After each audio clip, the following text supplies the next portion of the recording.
It is March 4th, and it is the best month of college basketball. I'm Jake, that's Will, and this is Statletics Hoops. And we'll just go ahead and get into it. Tennessee on their way to being a 1 seed. Yeah, Jake, happy to be here. Happy that it's March. Happy that the Vols got a massive win over Alabama on Saturday. Honestly, the way this game played out, I definitely didn't see it coming. If you had asked me before the game if I thought DK would have 13 points, if we would win, it would have been a resounding no.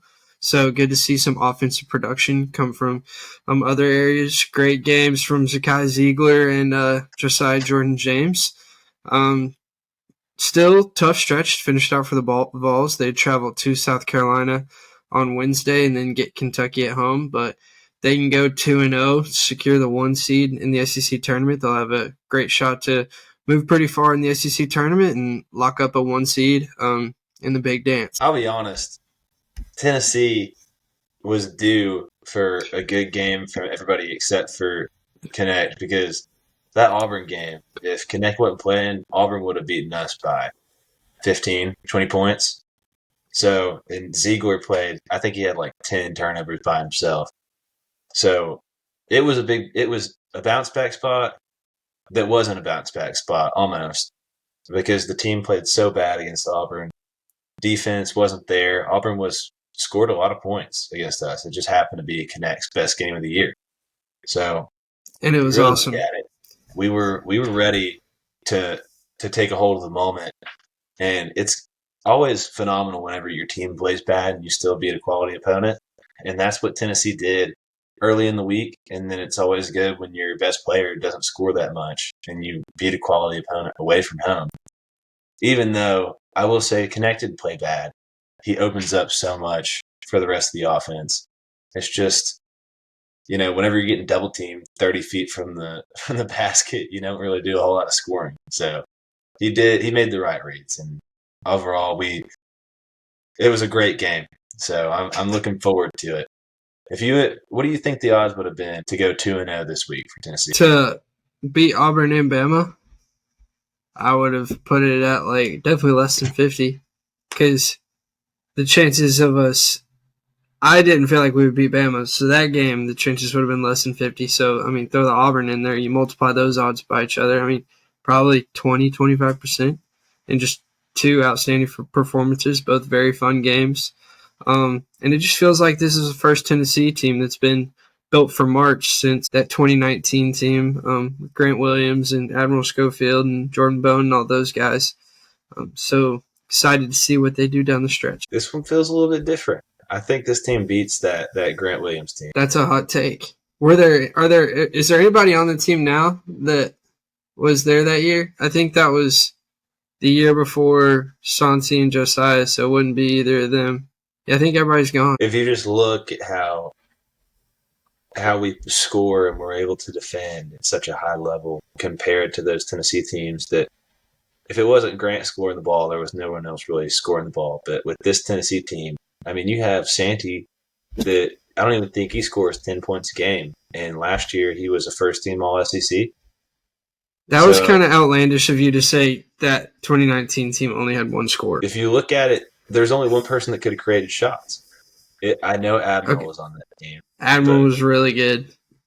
And talking about shot creating, we had the best Tennessee point guard we've had in our lifetime. Obviously, there are others in history. I don't know if you want to call Chris Lofton a point guard, but Jordan Bone was awesome. I'm not saying that. Grant was definitely our best player and where most of our offensive production came from, but put some respect on the other guys' names. Come on. I'm not hating on him. I'm just saying we have more scoring options compared to that team. But the other team probably played better defense, so give or take. Totally. All right. So that was definitely the biggest game of the weekend. Let's go ahead and quickly touch on some others. Did you watch the Houston-Oklahoma game? I was on a bachelor trip, so I didn't do much of watching anything, but I did catch the highlights of this one. I'll let you touch on it since you probably caught it, but this game was awesome. Yeah, it was insane. 85-85 at the end of the game. Jamal Shed comes down, misses a bunny, gets the rebound as the buzzer expires, a little mid-range fader type deal. Game winner. I mean, big players make big plays, and this is a performance that I've been wanting to see from Houston on the road where they have to outscore an opponent who's actually putting points on the board. So just seeing Houston get, close to 90 points on the road at Oklahoma in a tight game, that gives me a lot more hope for them come tournament time. Yeah, a ton more to hope because, I mean, I think we touched on it last week. Houston was shooting below 30% from three-point, and then this game, if you look at the stats, it looks like Houston ended up shooting above 50% from three, which is good to see that they can actually explode every once in a while. They don't have to win the game with their defense. Oklahoma played great, and they shot above 50% from the floor, 48% from three, 88% from the stripe. I mean, it's not a bad performance from Oklahoma from a team that overperformed at the beginning of the year, but they've shown that they can beat quality teams. So, yeah, hats off to Houston. They actually proved that they can beat you both ways. Absolutely. Moving on to the Big East, Creighton has had some really impressive home wins the past couple weeks, getting a big win at home over UConn, and then on Saturday, double-digit win over Marquette. I think the story here is that Marquette really needs Tyler Kolek back. I think he has like an oblique injury or something like that. I'm not sure how long he's going to be out. I think he's probably like questionable these next couple games going into the conference tournaments. But yeah, Creighton peaking at the right time. Marquette, not so much. So this was a good game. But yeah, definitely excited to see what these two teams do in the tournament. It's kind of been Marquette above Creighton all year. Maybe that tide is flipping. I don't think so at all. It's just Marquette didn't have any other players. I know they've lost a couple, and Tyler Kolek's been out, but I think Marquette's second best player was out of this game too, and they kept it close the majority of this game, down to about the 10-minute point in the second half. I think it was pretty relatively close, competitive.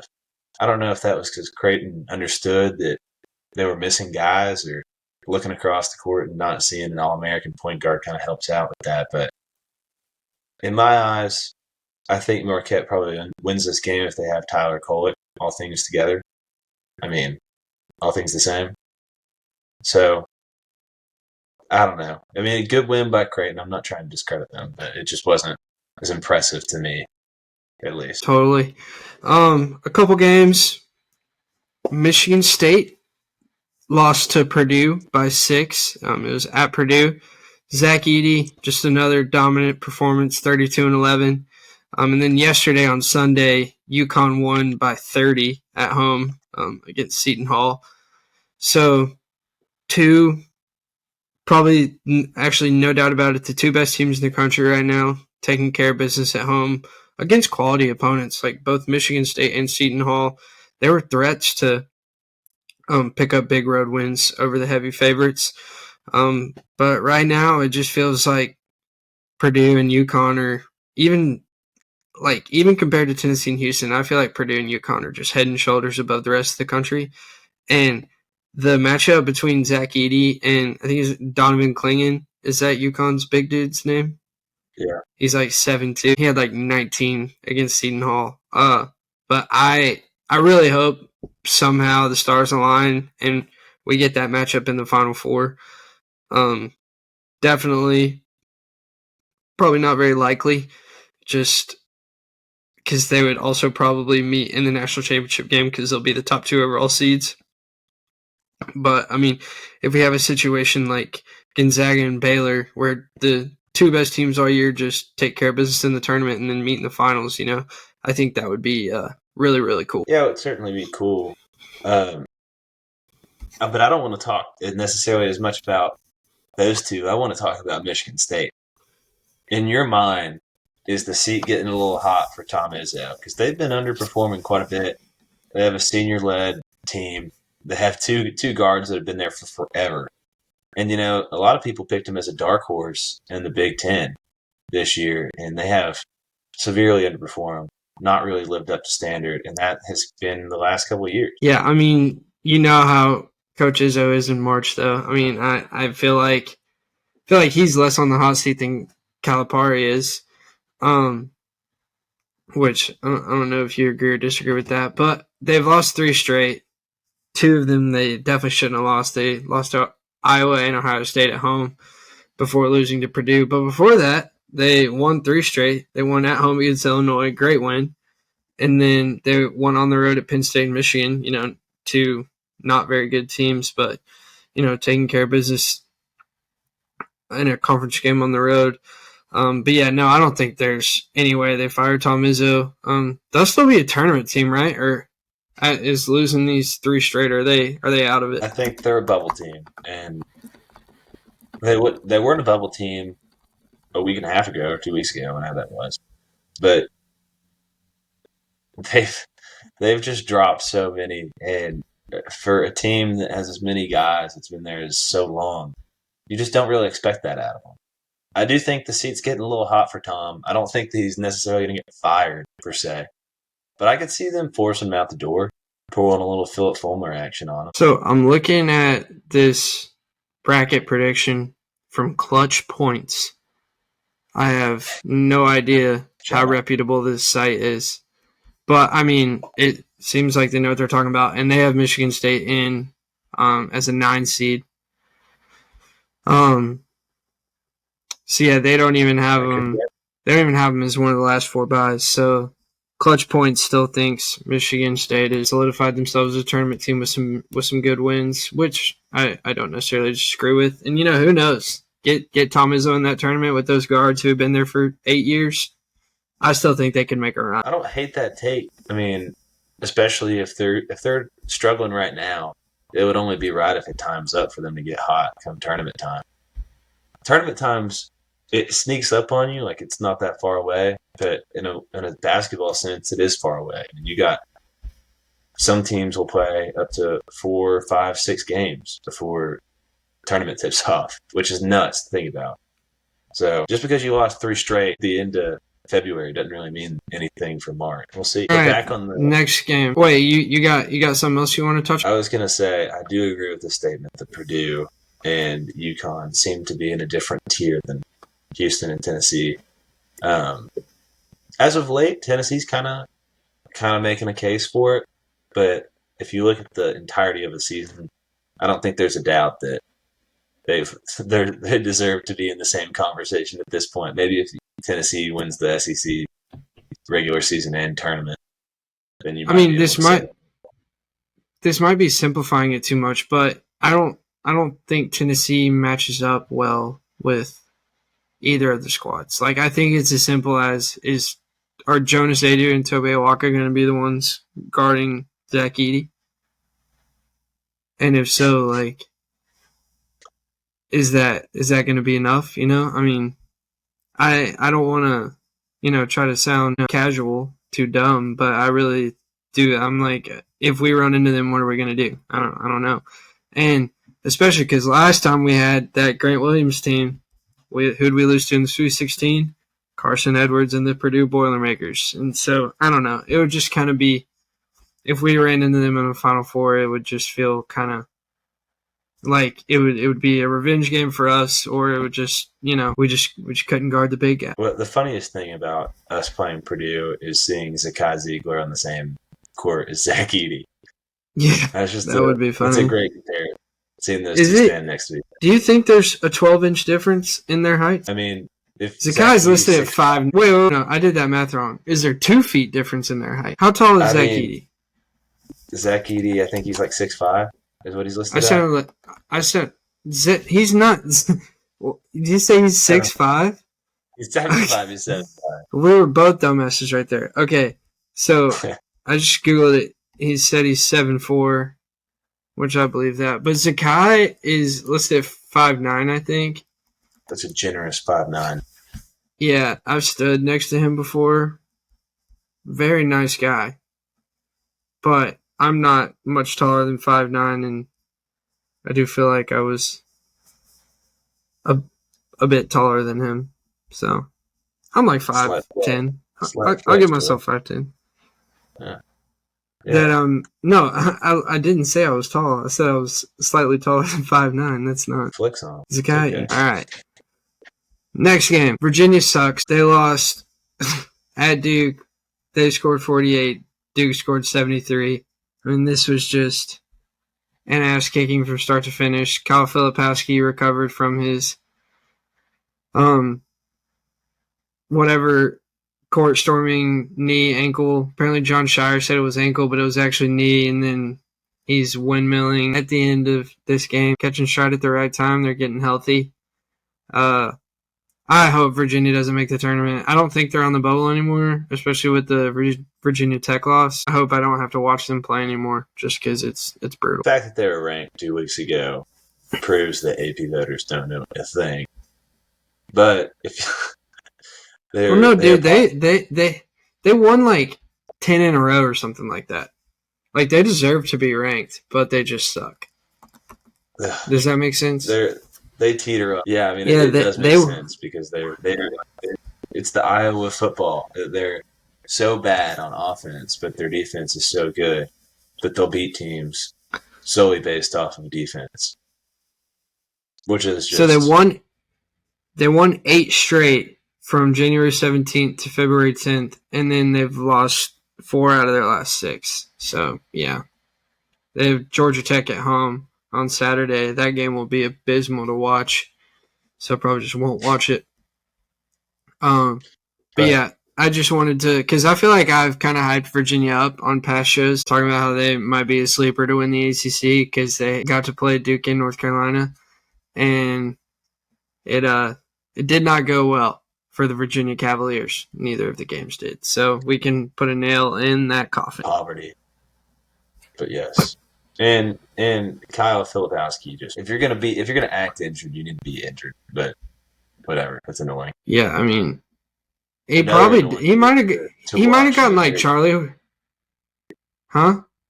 I was just saying he might have gotten like Charlie horse or something. Like, it probably did hurt, but them like being like he got seriously injured, like that was kind of crazy. But I didn't mind him like getting like them like coming to grab him. But yeah, what were you saying? No, I was switching gears.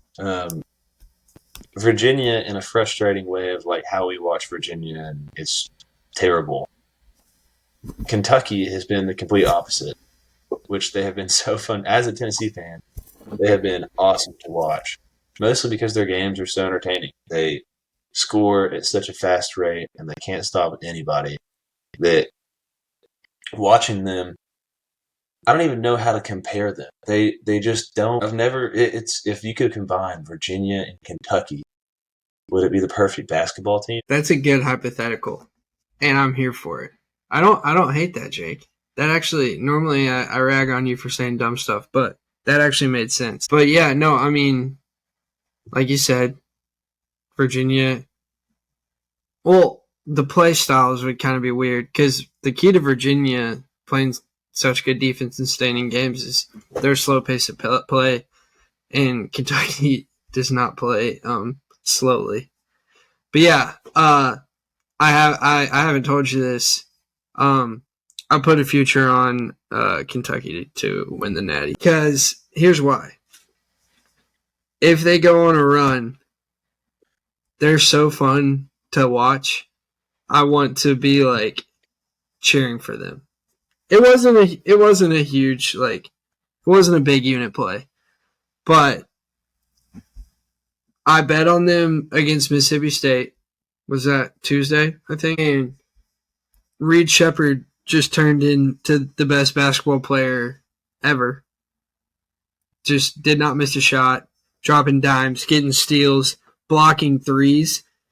At one point, I think they were like up 3, and it looked like Mississippi State was about to have an open corner 3, and Reed Shepherd just comes flying in out of nowhere, looking like he has a vertical that could land him in the dunk contest. And I don't know. It's just like they're awesome. Rob Dillingham is insane.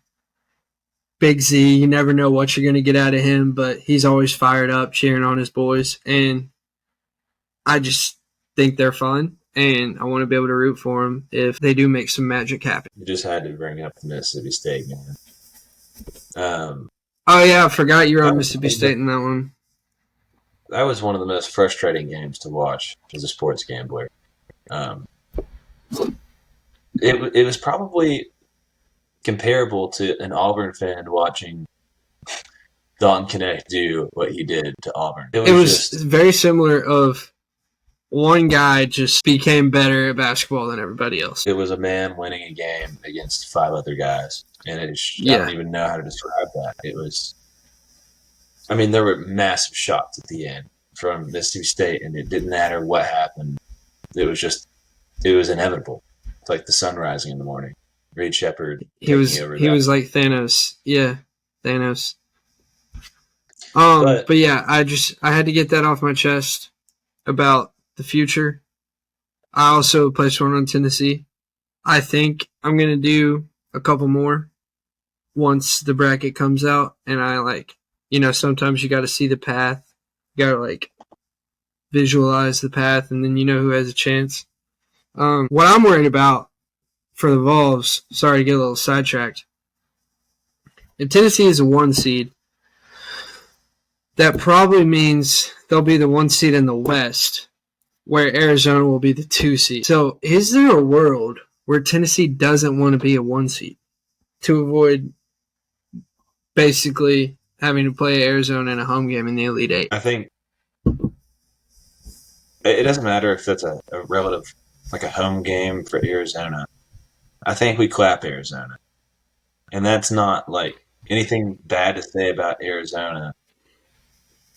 But I think at this point, I've watched enough Arizona, I've watched enough Tennessee. I just don't think that Arizona puts enough effort in, if that makes sense. Whenever I watch them, it looks like they're uninterested in guarding.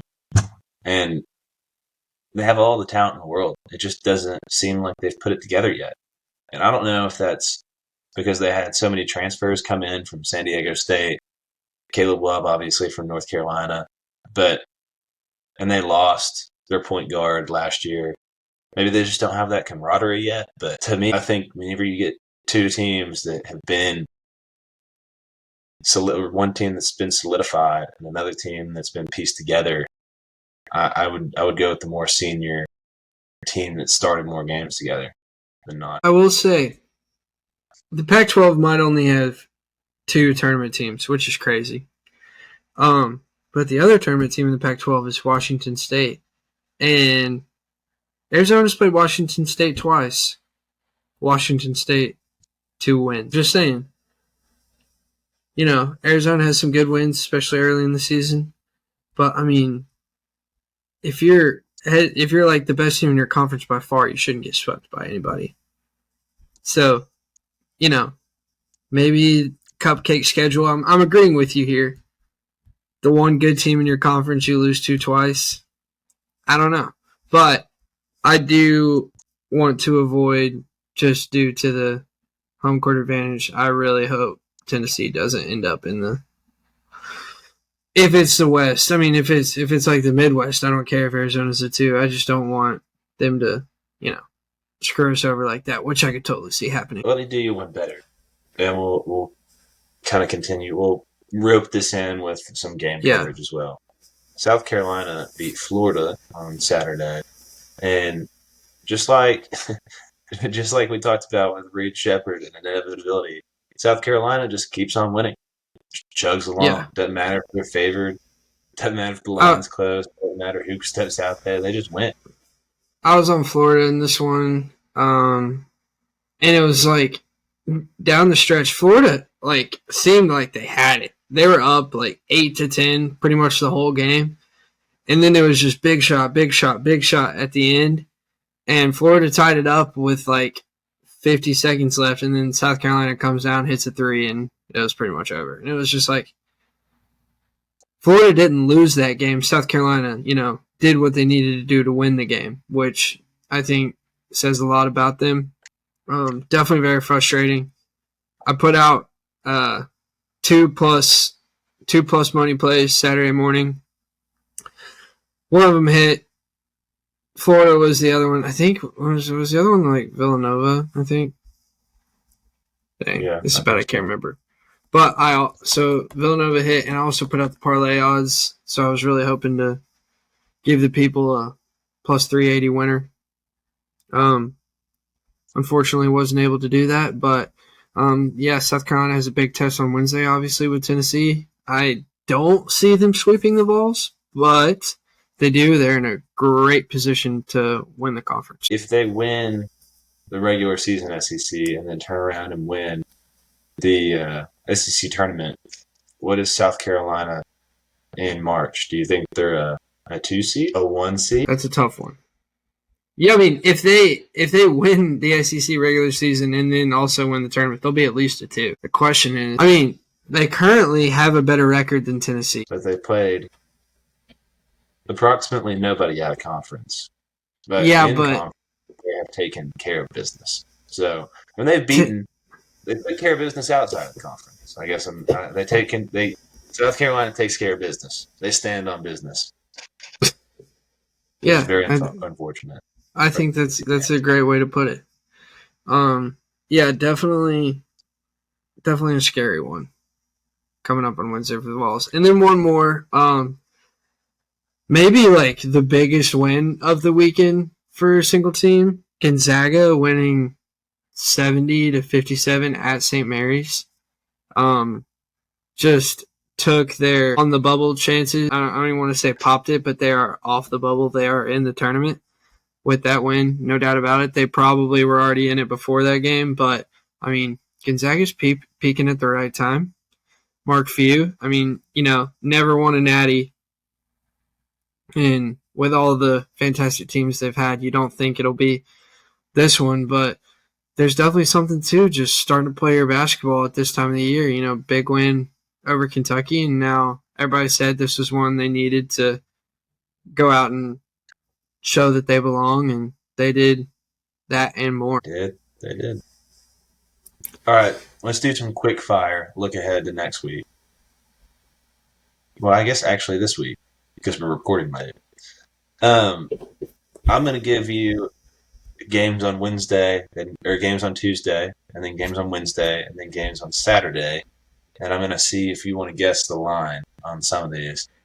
And then also, wait, what are we comparing it to? Because the lines aren't out yet. We'll guess it against the model. Okay, so we have an algorithm that spits out score predictions for games. So like for example, it wouldn't put out a spread, but it might say like Tennessee is going to beat South Carolina 80-76 or something like that. So then the spread would be Tennessee -4. Yeah. And then tell me which way you're leaning, I'll give my input. But We'll go ahead. Purdue at Illinois, Alabama at Florida. Both those are tough. I think they're both going to be really close. I might go pick them in Purdue, Illinois. Kind of. Illinois is favored by a half point, so pretty much pick them. Okay. So Illinois is favored. If there's a plus sign next to Purdue, I don't care who they're playing. I'm going to take it. But if there's a plus sign next to Illinois, I might also take that. I've been just like, if I don't know and there's just a game that I want to watch, I've just kind of been betting the plus signs, and it's been working a little bit. In this one, I think Purdue wins this one. Not handily, but I think they win by more than 5. And I only say that Jr. It's literally just Zach Edey has proven to be unstoppable, I don't think. Dude, Illinois has an NBA player on their bench, or like on their team. Terrence Shannon Jr. is, I know there's definitely some controversy with him. I'm not going to act like I know what I'm talking about with that. It was like, there were like charges against him, and then there was like some legal maneuvering with like a restraining order or something. I don't know. So he may or may not get drafted. I have no idea how that works, but he's a hooper. So I don't know. I mean, he's awesome. And they also have Coleman Hawkins on their team, and he's great too. Mm-hmm. Coleman Hawkins really them. And although he can stretch Zach Edey on the defensive end, I don't think that he'll be able to stop him on the offensive end. They might be my Sweet 16 blood bank guarantee. Got to see the path. Got to visualize the path first. But They just feel like a team that's too good to not make the Sweet 16. And they'll probably like have decent odds for it. All right. How are you feeling about give me Florida, another Alabama? one. Florida, Bama. Where is it? Huh? At Florida. Ooh. I mean, they kind of have similar play styles. It's gonna be a game to watch for sure. They're gonna score about 200 points. Is Florida favored? No. Bama's favored by 1. And okay, so it's close. Florida. Yeah, give me Florida. Give me Florida. Yeah, especially if they're dogs. Yeah, give me Florida. For sure. I'm with you on that. Wednesday. I think Wednesday might be the biggest day for. Well, actually, I can't say that because Saturday's slate's awesome too. But Wednesday, Tennessee plays at South Carolina, and UConn plays at Marquette. These are 2 great games and must-watch TV. How are we feeling? I think the away teams will be favored. I think it's probably like Tennessee's probably a 3-point favorite and UConn's probably a 7-point favorite. So this doesn't factor in injuries. So I'll let you go again with the UConn Marquette prediction. It doesn't factor in injuries, so it thinks Tyler Kolek is going to be playing, so it'll be less. So that's why you're saying that. So I don't know. 3? UConn by 3? Marquette's favored, actually, at what? -2. If you factor in home court advantage, the model likes them. And I mean, frankly, if Tyler Kolek's playing and they're healthy in this one, I like a bounce-back spot for him. How many points I think the environment's going to... How many points do you think Marquette's home court advantage is worth? For the number 1 or number 2 or number 3, whatever their range right now, team of the nation coming to town on a Wednesday night, I love it. I think. But how many points do you think they're home? In this specific game, how many points do you think it's worth? In this game, I would give them 4 points. Well, UConn beat Marquette by 28 3 weeks ago. And Tyler Kolek played in that game. If UConn, and that was when UConn was going nuts. They didn't lose a game for forever. Yeah, UConn played really bad on Sunday. They only beat Seton Hall by 30. That's not. They dropped one like 2 weeks ago or a week ago. Yeah, they lost to Creighton. That game was crazy. Give me more. I was on. Yeah, give me UConn for sure. Yeah, that one is easy. If South Carolina, Tennessee, South Carolina, what did I say for that one? 3. Yeah, Tennessee's favored by 1.5 via the model. I agree with that. I think it'll be close. Both teams have the SEC championship or regular season championship to play for. We might need to keep going. Sorry, I can't imagine that Columbia is going to be a disappointing environment on Wednesday, just for as much as both teams are playing for. It's going to be an awesome game to watch. So Tennessee is, I think, is the better team. I don't see them sweeping Tennessee, but in an environment like that, you never know. So I think that's a coin flip. Yeah. I mean, it's going to be awesome. I'll take Tennessee, of course. Saturday. Give me Saturday. Yeah. So Saturday, Kentucky at Tennessee. I think it's probably going to be, like, surprisingly big. Like, maybe, like, 9. 6. And I still think that's surprisingly big. If it is, I like that. I'm probably going to take Tennessee minus 9.5 no matter what the spread is. And just move it. I think we'll win by double digits in that one, especially if we lose South Carolina. If we lose to South Carolina, agreed. Well, yes, agreed. But on the flip note, I just think that Kentucky, their defense is not good enough to stop Tennessee at home, and I think that we'll D them up on at home good enough to make it a bigger win than what most people expect. Yeah, we'll D them up. Yeah. Okay, what's the next game? Kansas at Houston. Is Kevin McCullough still hurt? I don't know. I'm Googling. Kevin McCullough returned, but Kansas still lost. Ooh. Kansas head coach Bill Self blames Kevin McCullough injury for upset loss against Baylor. Kevin wasn't himself today. Wow. Yeah, I think I'm going to guess the same thing. I'm going to guess 9 again. 6.5. Wow. Give me Houston. I might do a little a little Tennessee minus 9.5 with Houston minus 9.5 parlay. That'd be a fun one. It would be a fun one. I might do a little money line, both of them. That's fair. North Carolina, high unit play. North Carolina plays at Duke on Saturday. Thoughts on the spread? I mean, Duke will definitely be favored, but I'll probably bet on North Carolina. I just think North Carolina's better. I agree. My guess for the spread, 3. Duke minus 3. Yeah, 2.5. I'll give you that. Pick 'em. Home court advantage is what that is. Yeah, I mean, home court advantage is integral in that game.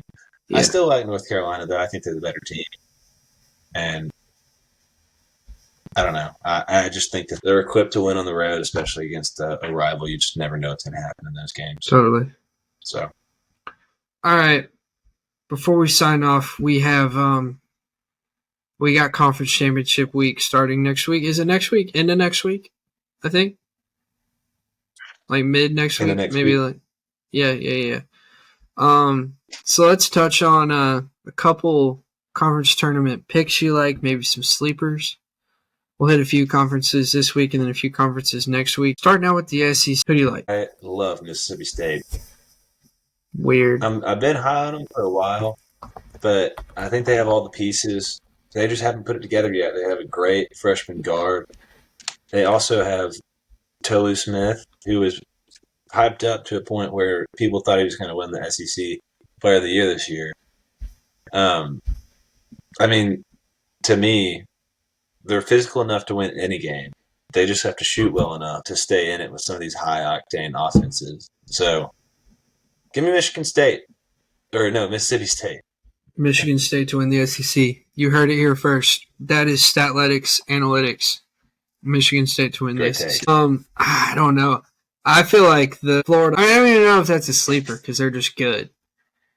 They can just get – I mean, I feel kind of the same way about Florida and Kentucky. It's just like you never know when they're going to score 100 and they could win any game. But, I mean, it's the same thing with Alabama. It's probably going to be Tennessee, but, I mean, I could see Florida just going and winning and everybody being like, what the heck, you know? So my normal pick, I really feel like this is the Vols year. I mean, I really hope it is, obviously. So I'll go Tennessee and Florida. Don't hate it. Don't hate it next conference, Big 12. Who you like? This is a tough one because there's so many good teams.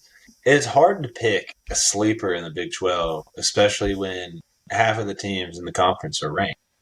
So if you want me to go a sleeper, I would assume the criteria means they can't be ranked. No, I mean, I feel like, it would be lame if you said Iowa State, but Houston, Iowa State, and Baylor are probably the 3 favorites. I mean, if you said Kansas, that'd also be kind of lame. But Kansas is 9-7 in the Big 12. That's awful. I was about to say, I want to say Kansas. This is the reason why I'm asking, because they have not performed up to their standards. And I think it's something crazy the past couple of years, the percentage that they win the Big 12 is nuts. Regular season or tournament. They just rep them out. So Kansas is my kind of long shot. But if you want a real long shot, I don't hate Texas Tech. I've been higher on Texas Tech than I feel like a lot of people are. And Texas Tech, they've beaten quality teams. They've proven they can play with anybody. And if you don't take them seriously, they will beat you. So. Yeah, for me, and I think those were at least interesting, not rock chalk. My favorite out of the teams who probably could / will win it, I like Baylor. They just shoot a bunch of threes and they're fun to watch. I really like Scott Drew. They just got that big win over the Kansas Jayhawks. But sleeper, this team has beaten Baylor and Houston this year. One at Baylor, one at home against Houston, but still, and they're 8-8 in conference. Can you name that team? TCU. Texas Christian. I mean, if you prove you can beat Houston and Baylor, Jameer Nelson Jr., who knows? Yeah, that was right. Okay, cool. Yeah, I was elaborating on your correct answer. So yeah, Baylor and TCU. Lock it in. All right, one more. The Big East. I feel like at this point, I can't I can't go away from who I've been talking up all year, and that's Seton Hall. I've been thoroughly Oh, impressed with gross, what they've Jake. been doing, especially You earlier were in the year. thoroughly I know. impressed by their 30-point L yesterday. Gross. Dude, they were awesome at the beginning They of the year. have. I mean, You wanted a sleeper. I'm giving you a sleeper. I'm telling you, they won some games they terrible. were not supposed to win last year or earlier in the season. They've proven they can win tough games. I like them. Giving them as a sleeper. Last Wednesday, they lost by 30. Nope, sorry, 21. And then on Sunday, they lost by 30. So their last two games, they've gotten outscored by 51 points. So who did they play? Creighton and UConn, both on the road. But exactly. It doesn't matter. It doesn't matter. And that's who they're going to be playing in the Big East tournament. Okay, my turn. Nova, easy. They're finally healthy. I wouldn't even call them getting hot at the right time, getting big wins when they're on the bubble. At Providence. What? Hold on, I'm about to dunk on you. I wouldn't call them a sleeper. Seton Hall is 11-7 in the conference, and Villanova is 10-8. So if Nova is not a sleeper, then Seton Hall is less of a sleeper. Dunk. Yeah, but Nova Providence on Saturday was essentially a tournament game. They were like both even odds to make the tournament, and it was kind of like winner goes. Nova took care of business on the road, winning by double digits. Still, I would have loved to see what Providence would have done this year if they had Bryce Hopkins, but Nova is definitely peaking at the right time. That's fun. On Wednesday, they play Seton Hall.